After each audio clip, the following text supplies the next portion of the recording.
R Chandru ಮತ್ತೆ ಫಾರ್ಮ್ಗೆ ಮರಳಿದ್ದಾರೆ. ಈ ಬಾರಿ ಒಂದಲ್ಲ ಎರಡಲ್ಲ 5 ಸಿನಿಮಾಗಳನ್ನ ಅನೌನ್ಸ್ ಮಾಡುವ ಮೂಲಕ ಟ್ರೋಲ್ ಮಾಡೋರಿಗೆ ಟ್ರೋಲ್ ಮಾಡಿದ್ದಾರೆ.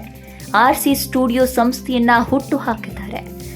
ಕಬ್ಜಾ ಸಿನಿಮಾ ನಿರೀಕ್ಷಿತ ಮಟ್ಟದ ಗೆಲುವು ಕಾಣದ ಕಾರಣ ಆರ್ ಚಂದ್ರು ಸೋಷಿಯಲ್ ಮೀಡಿಯಾಗಳಲ್ಲಿ ಆಗಾಗ ಟ್ರೋಲ್ ಆಗ್ತಾ ಇದ್ರು.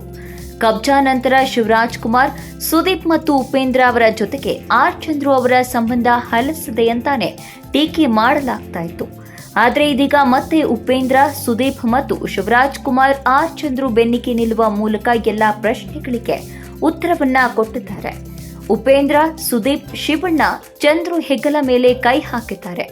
ಅಷ್ಟೇ ಅಲ್ಲದೆ ವಿಕ್ರಾಂತ್ ರೋಣ ಸಿನಿಮಾದ ನಿರ್ಮಾಪಕರಲ್ಲಿ ಒಬ್ಬರಾಗಿದ್ದ ಅಲಂಕಾರ್ ಪಾಂಡ್ಯನ್ ಹಾಗೂ ಬಾಲಿವುಡ್ ನಿರ್ಮಾಪಕ ಆನಂದ್ ಪಂಡಿತ್ ಚಂದ್ರು ಜೊತೆಗೆ ಕೈ ಜೋಡಿಸಿದ್ದಾರೆ. ಇದು ಕಬ್ಜಾ ನಿರ್ದೇಶಕರಿಗೆ ಹೊಸ ಹುಮ್ಮಸ್ಸು ನೀಡಿದೆ. ಇದೇ ತಂಡ ಈಗ 5 ಬಿಗ್ ಬಜೆಟ್ ಸಿನಿಮಾಗಳನ್ನ ನಿರ್ಮಿಸಲಿದೆ. ಎಲ್ಲಾ ಸಿನಿಮಾಗಳು ಪ್ಯಾನ್ ಇಂಡಿಯಾ ಸಿನಿಮಾಗಳು ಎನ್ನಲಾಗ್ತಾ ಇದೆ.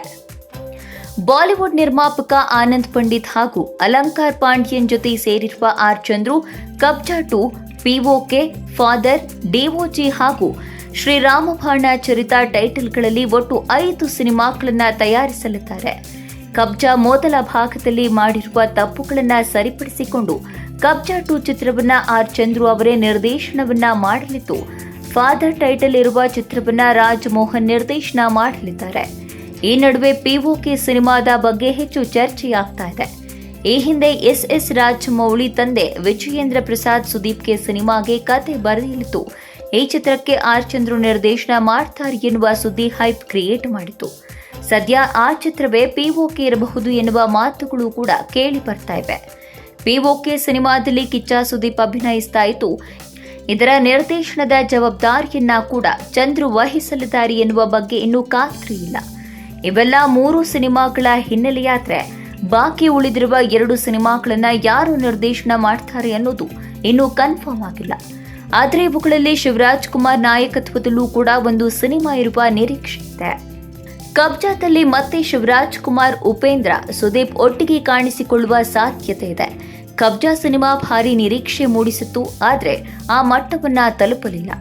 ಈ ಸಿನಿಮಾದಲ್ಲಿ ಶಿವಣ್ಣ ಅತಿಥಿ ಪಾತ್ರದಲ್ಲಿ ಕಾಣಿಸಿಕೊಂಡಿದ್ರು.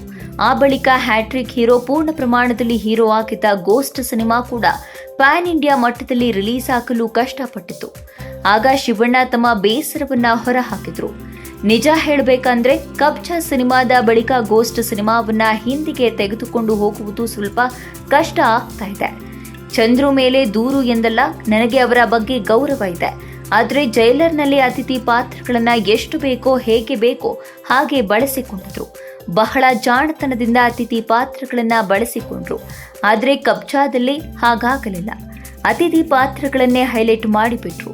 ಅದು ಸರಿಯಾದ ಕ್ರಮವಲ್ಲ ಎಂದಿದ್ರು. ಇದಾದ ಬಳಿಕ ಉಪೇಂದ್ರ ಕೂಡ ತಮ್ಮ ಯುಐ ಚಿತ್ರದಲ್ಲಿ ಬ್ಯುಸಿಯಾಗಿದ್ರು.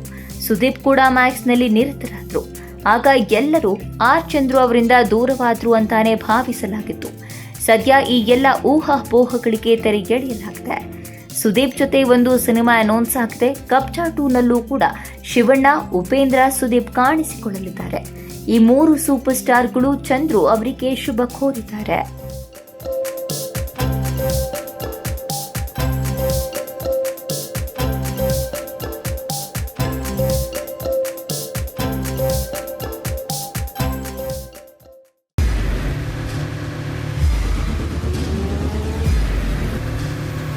ಪ್ರಜಾಮಾರ್ಗ ನ್ಯೂಸ್, ಇದು ಜನಸಾಮಾನ್ಯರ ಧ್ವನಿ. ನಮಸ್ಕಾರ. ನೀವು ನೋಡ್ತಾ ಇದ್ದೀರಾ ಪ್ರಜಾಮಾರ್ಗ ನ್ಯೂಸ್. ರಾಷ್ಟ್ರದ, ರಾಜ್ಯದ, ರಾಜಕೀಯದ ಬಗ್ಗೆ ಹೆಚ್ಚಿನ ಸಿನಿಮಾ ಅಪ್ಡೇಟ್ಗಳಿಗಾಗಿ ಫಸ್ಟ್ ಲೈಕ್ ಮಾಡಿ, ಸಬ್ಸ್ಕ್ರೈಬ್ ಆಗಿ, ಹಾಗೆ ಫಾಲೋ ಕೂಡ ಮಾಡಬೇಕು.